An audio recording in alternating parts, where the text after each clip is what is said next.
1절에서 20절까지의 말씀입니다. 신약 성경 89쪽에 있는 누가복음 2장 1절에서 20절까지의 말씀입니다. 봉독하겠습니다.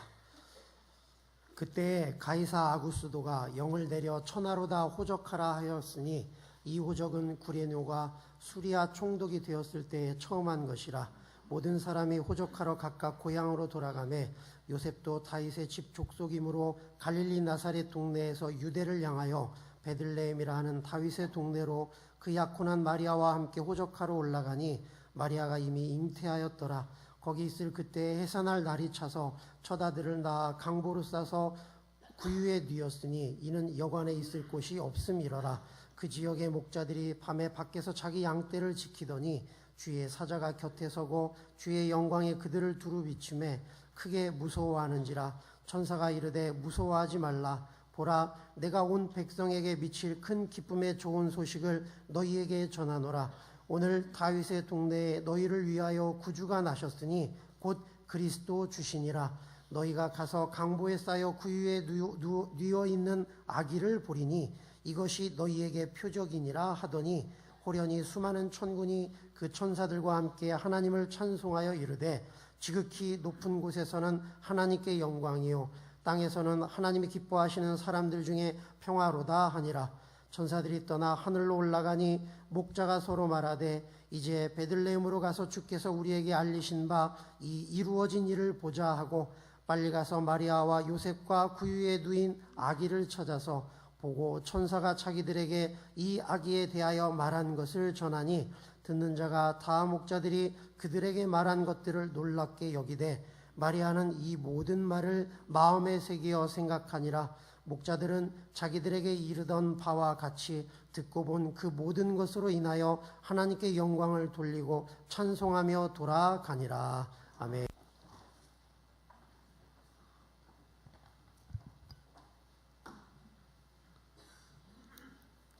찬양대 아주 잘했어요. 잘했다고요. 다음 주일도 한 5곡 하시면 될 것 같아요. 그러면 설교도 좀 짧아지고 찬송가 오늘 6개 불러요. 찬양대 3개 했죠. 조금만 더 도와주면 설교 한 5분만 해도 될 것 같은데 오늘 어쨌든 이제 마지막 주일이고 성탄절이에요. 이 두 개가 한꺼번에 이렇게 섞여 있습니다. 그래서 설교 준비하는 저도 좀 부담이 좀 스럽긴 했습니다만은 오늘은 이제 그 목자들인 드린 성탄 선물 그랬는데 실제적으로 성경에 동방박사들이 황금과 유향과 모략을 드렸다 하는 그런 것은 있는데 목자들이 드린 선물은 못 찾아보겠어요. 그런데 더 심각한 거는 더 중요한 건 뭐냐면 동방 박사들이 황금과 유향과 몰약을 드린 이야기는 말씀은 12절인데 비해서 동방 박사들의 이야기는 20절이나 돼요.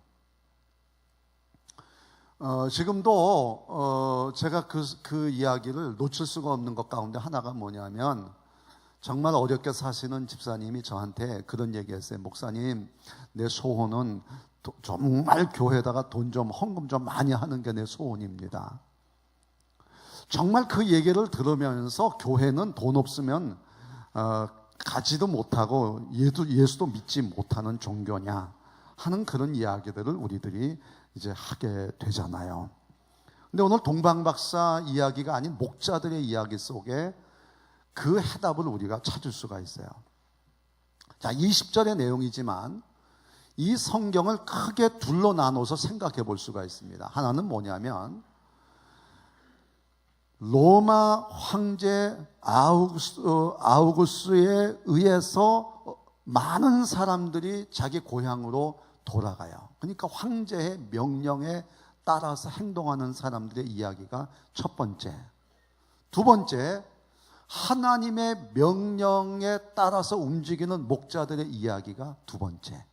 하나는 세상 권력에 의해서 움직이는 사람들의 이야기, 또 하나는 하나님의 말씀에 의해서 움직이는 사람들, 목자들의 이야기 이렇게 나누는 거예요. 그래서 이것을 크게 둘로 나누면서 이제 생각해 볼 수가 있는데, 이제 성경을 좀 읽으면서 우리 같이 이야기해 보도록 하겠습니다. 자, 먼저 1절에서 3절인데요. 같이 읽겠어요. 성경을 여기 아니면 이렇게 크게 읽을 때가 어디 있겠어요? 그렇죠? 한번 좀 크게 읽읍시다. 시작. 그때에 가이사 아구스도가 영을 내려 천하로 다 호족하라 하였으니 이 호족은 구레뇨가 수리아 총독이 되었을 때에 처음으로 한 것이라. 모든 사람이 호족하러 각각 고향으로 돌아가매. 아멘. 이 아구스도는 로마 황제죠. 가이사는 황제를 의미하죠. 황제 아구스도. 막강한 권력자죠.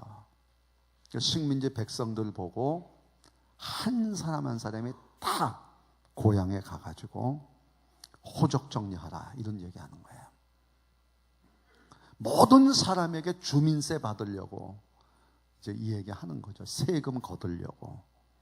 그런데 이 명령 앞에 예외가 없어요. 요셉도 가는 거예요. 임산부도 갑니다. 자, 4절, 7절 시작. 요셉도 다윗의 집 속속이므로 갈릴리 나사렛 동네에서 유대를 향하여 베들레헴이라 하는 다윗의 동네로 그 약혼한 마리아와 함께 호적하러 올라가니 마리아가 이미 잉태하였더라. 거기 있을 그때에 해산할 날이 차서 첫 아들을 낳아 강보로 쌓여 구유에 누였으니 이는 여관에 있을 곳이 없음이러라. 아멘. 자, 요셉도 갈릴리에서부터 베들레헴까지 호적하러 갔어요. 그런데 혼자 간 것이 아닙니다. 누구하고 갔냐면 임산부를 데리고 갔어요. 그러니까 배가 남산만 했겠죠. 간 지 얼마 안 돼서 낳았으니까. 황제의 명령 앞에는 임산부도 예외가 없습니다. 요셉이 가난하다 그랬어요. 성서학자들은 요셉은 임산부를 데리고 나귀 타고가 아니에요. 걸어서 베들레헴까지 갔을 것이다. 엄청난 수고를 해야 되는 이 길을 막강 권력 앞에 꼼짝 못하고 행동할 수밖에 없는 거예요. 오늘 우리도 이 세상에 살면서 세금 무섭잖아요.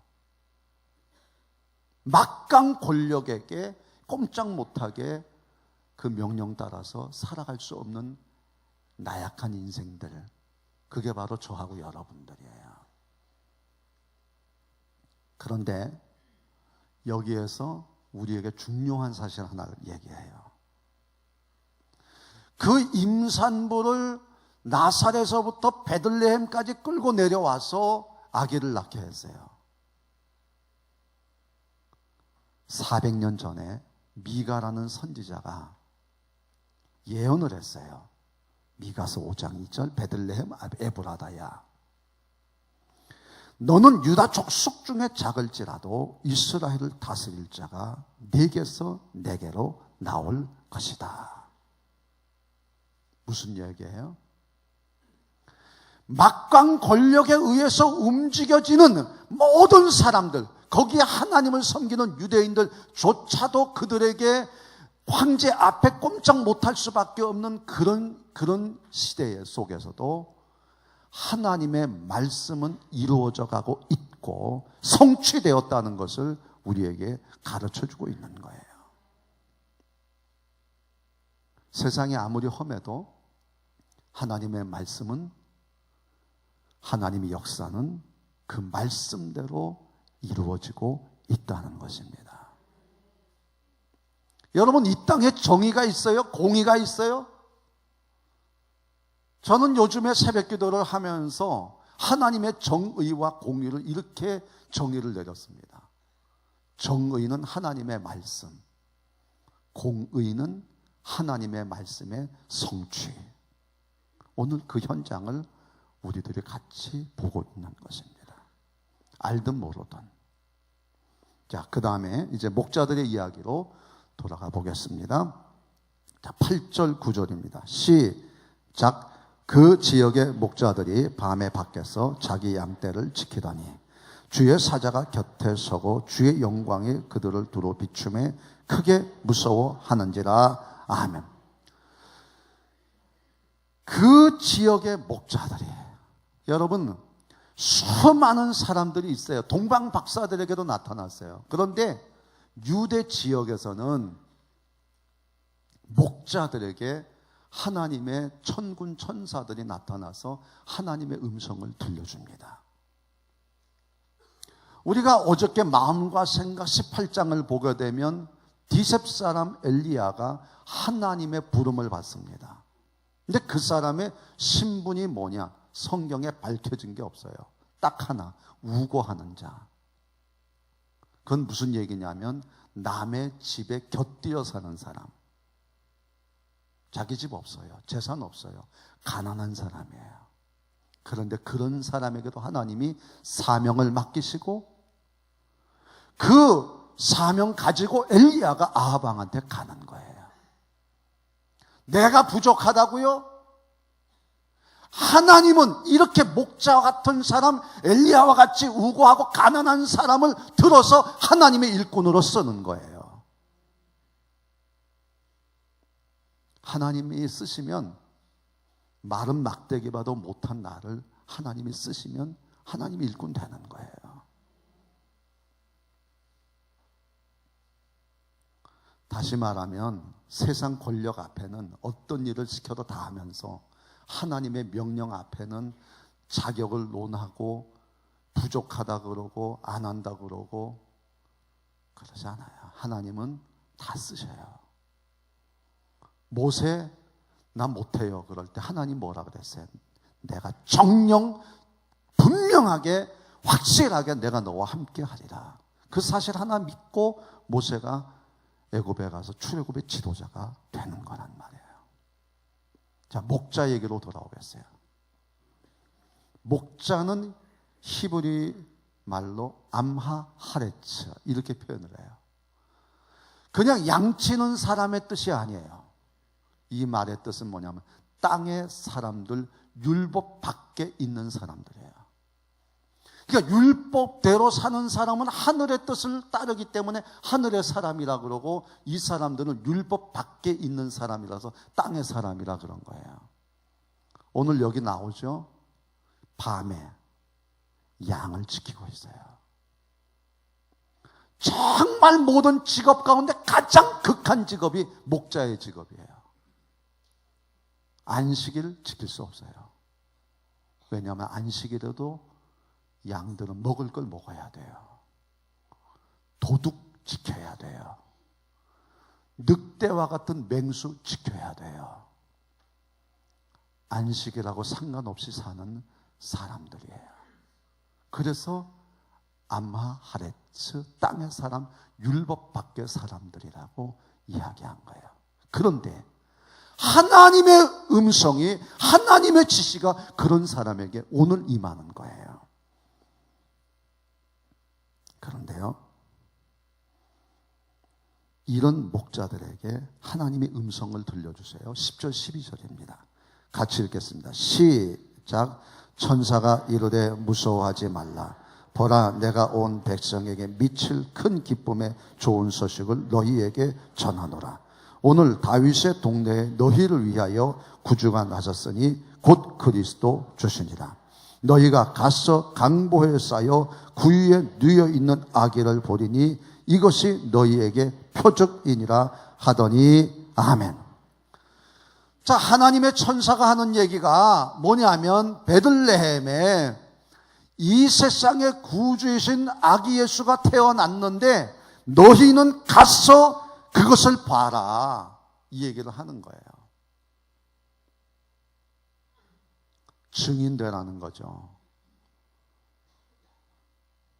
구유에 누여 있는 아기, 그것이 바로 구세주의 표적인데 그 표적의 증인이 되라는 거예요. 너희는 가서. 근데 문제가 있어요. 양을 지키는 목자들이 밤에 잠도 못 자고 지키는 이런 사람들인데 거기를 떠나라는 거예요. 여러분, 양 지킨다는 게 왜 지켜야만 돼요? 양 없어지면 책임 누가 져요? 목자가 져야 돼요. 죽으면 그거 주인한테 가지고 가가지고 양 한 마리 죽었습니다라고 허락을 받아야 책임을 안 지는 거예요. 그런데 지금 목자들에게 내린 명령 너무나 심각해요. 내 생존권하고 관계가 있는 거예요. 내가 주님의 명령 따라서 아기 가서 경배하고 돌아오면 그 사이에 도둑 들면 어떻게 해요? 맹수가 들어오면 어떻게 해요? 이들이 뿔뿔이 흩어지면 어떻게 할까요? 그 책임을 누가 질 거냐고요. 주님은 오늘 목자들에게 얘기하는 거예요. 생존권과 하나님의 명령 둘 중에 하나를 선택해라는 거예요. 그러시면서 들려주시는 계속된 말씀이 있어요. 자, 13절, 14절입니다. 시작. 호련히 수많은 천군이 그 천사와 함께 하나님을 찬송하여 이르되 지극히 높은 곳에서는 하나님께 영광이요 땅에서는 하나님이 기뻐하시는 사람들 중에 평화로다 하니라. 아멘. 자, 천군 천사가 들려주는 이야기 음성이 있어요. 그게 뭐냐? 너 지금 생존권 때문에 걱정하지? 너 만약에 여기 쫓겨나게 되면 네가 여기를 떠나게 되면 양은 누가 지킬 것이고 양이 하나라도 죽게 되면 그 책임을 네가 져야 되고 손해를 네가 감당하지 못할 거고 네가 만약에 여기서 쫓겨나게 되면 더 이상의 직업을 가질 게 없으니까 유랑하게 될 거고 노숙자가 될 거고 그리고 너는 강도가 될지도 모르는데 그거를 지금 선택하라고 하는 그 입장에서 하나님의 음성이 들려지는 거예요. 그게 뭐냐? 지극히 높은 곳에서는 하나님께 영광이다. 그런데 땅에서는 평화가 있을 거야. 그 얘기가 뭐냐면 지극히 높은 곳, 우리가 사는 이 세상 눈에 보이는 3차원의 세상 있지만 4차원의 세상이 있다는 거예요. 하나님이 다스리는 영적인 세계가 있다는 거예요. 하나님이 이 세상을 다스리고 있다는, 그게 바로 천국이에요. 하나님이 내가 이 세상을 다스리고 있다. 우리는요, 조금 전에 말씀을 통해서도 깨닫는 거예요. 로마 권력 앞에 순종할 수밖에 없는 사람들의 역사 속에도 하나님의 말씀은 그대로 이루어져 가고 있는 거란 말이에요. 지금 그 얘기하는 거예요. 지극히 높은 곳에는 하나님의 영광이 있다. 하나님의 다스림이 있다. 그런데 그 하나님이 이 땅에 평화를 줄 거다. 누구에게 평화를 주느냐?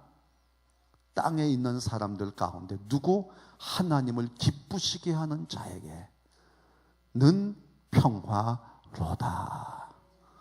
하나님을 기쁘시게 해보라는 거예요. 하나님을 기쁘시게 해보라는 거예요. 내가 가지고 있는 이 모든 걱정과 근심, 정말 내가 해야 되는 이 모든 일들, 그것도 하나님이 다스리시고 하나님이 섭리하시고 하나님이 인도하시고 믿는다면, 하나님이 평화 주실 것을 믿는다면 너는 하나님을 기쁘신 자가 되겠느냐? 말씀하는 거예요. 자, 넘어가서 15절 17절을 같이 읽겠습니다. 시작. 천사들이 떠나 하늘로 올라가니 목자가 서로 말하되 이제 베들레헴으로 가서 주께서 우리에게 알리신 바 이 이루어진 일을 보자 하고 빨리 가서 마리아와 요셉과 구유에 누인 아기를 찾아서 보고 천사가 자기들에게 이 아기에 대하여 말한 것을 전하니. 아멘. 자, 천사들이 하늘로 올라갔어요. 목자들이 모였습니다. 야, 우리 가자. 하나님이 기쁘시게 하는 자가 되자. 하나님이 다스릴 거야. 저 위에서 하나님의 영광으로 우리를 다스릴 거야. 우리는 그 명령 따라서 가자. 하나님의 기쁘신 자가 되자. 하나님이 주시는 평화, 하나님이 주시는 부족함을 채우시고 온전케 하시는 그 능력을 경험하러 가자. 그래서 가는 거예요. 하나님은 이것을 동방 박사들이 드린 황금과 유향과 몰약보다 더 귀하게 여기서 치고 있습니다. 그래서 장이 난 길다고 봐. 그래서 빨리 갑니다. 빨리 순종합니다. 이것을 받아들이고 즉시 그 은혜를 그대로 내어놓습니다. 그리고 마리아와 요셉과 구유에 누인 아기를 찾아서 보고 천사들이 말한 것을 전합니다. 여러분, 목자들은 엄청난 선택을 한 거예요. 그리고 그것이 하나님께 드린 선물인 거예요. 자, 그 다음 절을 보겠습니다. 18절에서 20절 시작. 듣는 자가 다 목자들이 그들에게 말한 것들을 놀랍게 여기되 마리아는 이 모든 말을 마음에 새기어 생각하니라. 목자들은 자기에게 이르던 바와 같이 듣고 본 그 모든 것을 인하여 하나님께 영광을 돌리고 찬송하며 돌아가니라. 아멘. 자기가 듣고 본 바를 모든 것을 향해서 하나님께 영광을 돌리며 가는 거예요. 이제 목자들이 돌아갑니다. 그랬더니 아기 예수를 경배하고 나서 그 목자가 갑자기 왕이 된 것 아니에요. 주인이 된 것도 아닙니다. 그냥 목자예요. 또다시 밤중에 가서 그들은 양을 쳐야 될 것이고 어쩌면 안식일도 지키지 못하고 땅 밖의 사람, 율법 밖의 사람들, 땅의 사람들로 살아가게 될 것입니다. 하지만 그들의 삶은 전혀 다른 사람이 될 거예요.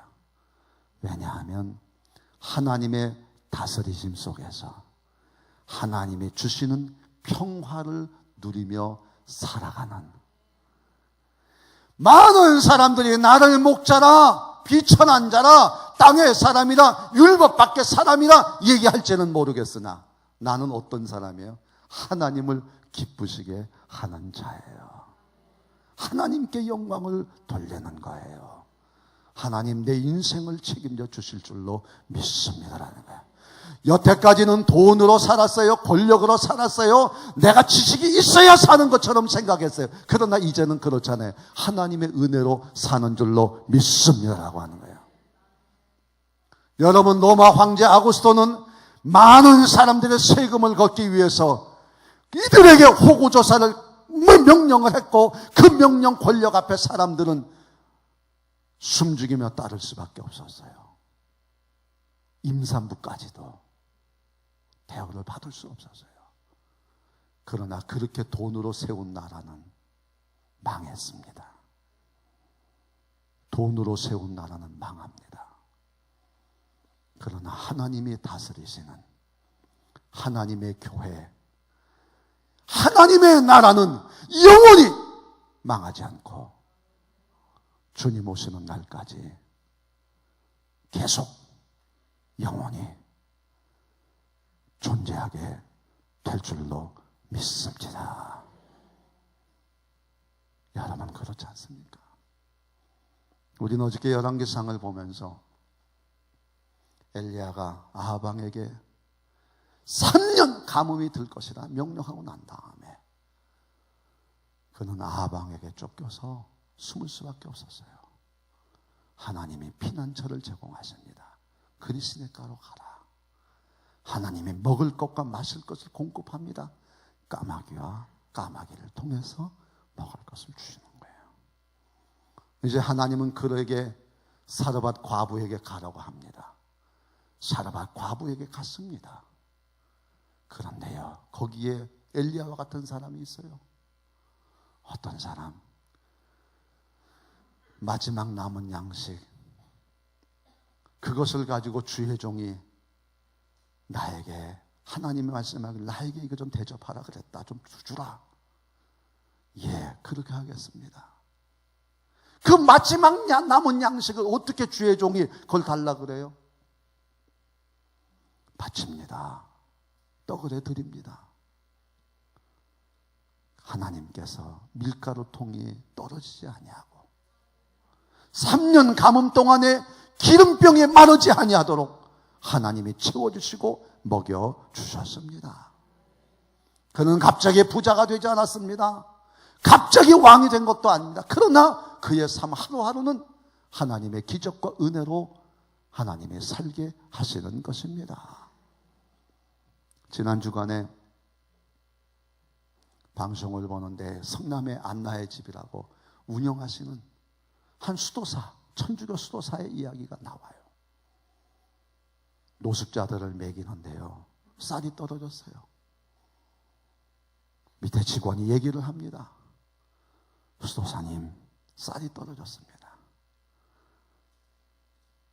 그래서 그는 얘기했대요. 거래처에다가 얘기해서 쌀 좀 보내라 그러세요. 돈이 없어요. 마음이 콩당콩당해요. 그래도 하나님 앞에 기도한대요. 하나님, 제발 나 좀 살려주세요. 그는 끊임없이 불안하고 끊임없이 기도하고 그걸 반복을 해요. 그런데요, 그날 밤에 누가 초인종을 눌리더래요. 문을 열어보니까 트럭이 한 대가 딱 서 있는데 쌀이 가득 실어 있답니다.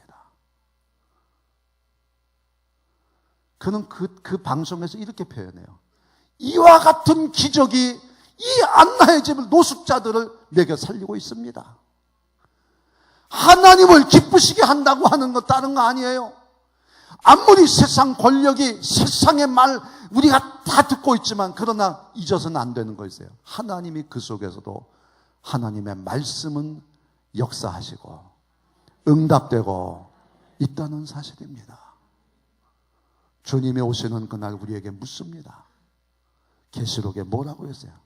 말씀을 보고 듣고 행하는 자가 복이 있느니라. 목자들이 주님께 드린 선물은 딴 거 없어요. 말씀에 순종함으로 높은 곳에 영광으로 다스리시는 하나님의 은혜를 체험하는 겁니다. 저는 지금 장례를 치르고 있는 이재룡 우리 성도 이야기를 하지 않을 수 없어요. 58세로 하나님의 부르심을 받았습니다. 나는 내 평생에 이분을 가슴에 묻고 살아야 될 것 같아요. 20년 만에 이분이 전해주는 성탄 카드 못 받았어요. 성탄절 전에 하늘의 부름을 받았으니까. 그는 성탄절이 되게 되면 하얀 성탄 카드를 저한테 가져와요. 목사님, 내가요 글을 못 써요. 목사님이 쓰세요. 오창호 귀하라고 쓰시고 메리 크리스마스 오창호 목사님 복된 성탄 되서 이거 목사님이 쓰세요. 그리고 그 카드를 전해주는 거예요.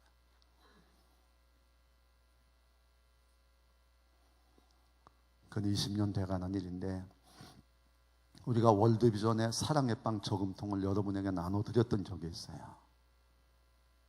너도 나도 할 것 없이 동전 모아가지고 사랑의 빵을 모아서 북한의 어려운 아이들을 도왔습니다. 우리 이재룡 성도도 어김없이 한 몇 주씩 지나서 저금통을 모아가지고 왔어요. 근데 그 얘기를 들으면서요 그냥 울었어요. 근데 월드비전 가가지고 여의도 63빌딩에서 행사를 할 때 내가 그 얘기 했어요. 직원들이 다 울었어요. 이렇게 얘기를 했어요. 목사님, 나는 장애가 있어서 잘 걷지를 못해요. 그냥 이 균형이 안 잡혀가지고 그냥 이러고 뛰어다니는 게 이제 늘이에요. 그런데 목사님이 주신 그 사랑의 빵, 어려운 사람 돕는 데는데 내가 어떻게 할까? 아침부터 저녁 늦게까지 종이를 모으기 시작했어요. 팔았어요. 갖다가 집어넣습니다. 새벽에 나가서 깡통을 주웠어요. 그거 팔아서 거기다 채워가지고 온 거예요.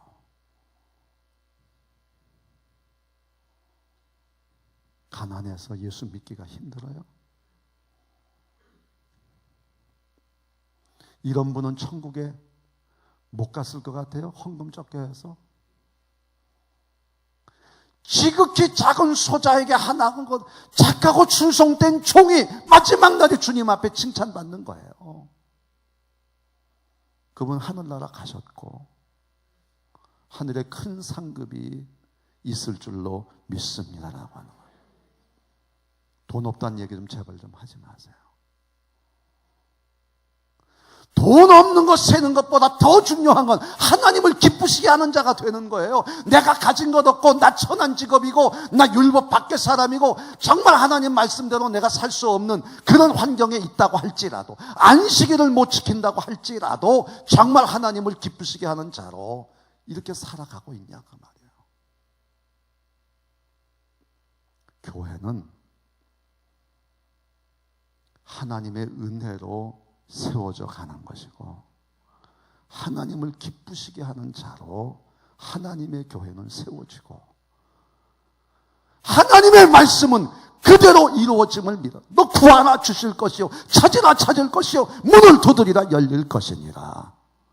말씀을 듣고 행하는 자에게 복이 있어요. 지난 금요일 날 날이 되게 추워졌어요. 크리스마스 추리가 더 추워 보이더라고요. 그런데 거기 모여서 교회가 6개 교회 가운데 3개 교회만 나왔어요. 오뎅 만들어 가지고 나온 교회도 있고 팝콘 만들어 나온 교회도 있고 또 우리 교회는 이제 지난번 총동원 주일에 만들어 놨던 비누 가지고 팔았어요. 그랬더니 동네 사람들 복지협의체 또 왔지요. 또 다문화 지원센터 왔죠. 뭐 이렇게 해서 한 7개 정도 부수가 열심히 거기 만나서 믿지 않는 사람들과 같이 만나가지고 그거 하루 종일 장사하면서요. 얼마나 많이 사겼게요. 나보고 목사님 그 돈 얼마나 나온다고 그 추운데 그 고생을 합니까? 미안해요. 그 개고생을 합니까? 이유는 딱 한 가지예요. 하나님을 기쁘시게 하는 자가 되기 위해서. 하나님의 복음의 증인 되기 위해서 우습게 보지 말란 말이에요.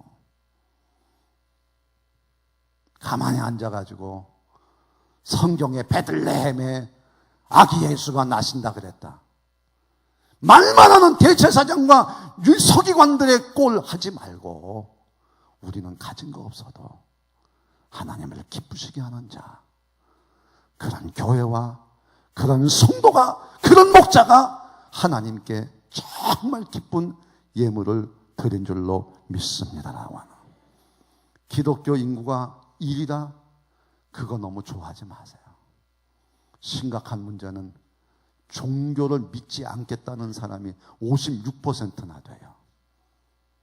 하나님의 영적인 다스림을 믿지 않는 사람들이 많아지는 거예요. 우리 기독교인 중에도 예수를 믿어도 하나님의 신비로운 능력은 믿지 않는 사람들이 얼마나 많아지는 줄 아세요? 여러분은 안 그렇습니까? 지난 1년을 돌아보십시다. 헌금이 아니에요. 얼마 액수가 아니에요. 하나님이 다스리심을 믿는 하나님을 기쁘시게 하는 자의 예물이 되기를 주의 이름으로 축원합니다. 그리고 하나님의 기적이 날마다 여러분에게 일어나게 되기를 주님의 이름으로 축원합니다. 기도하십시다.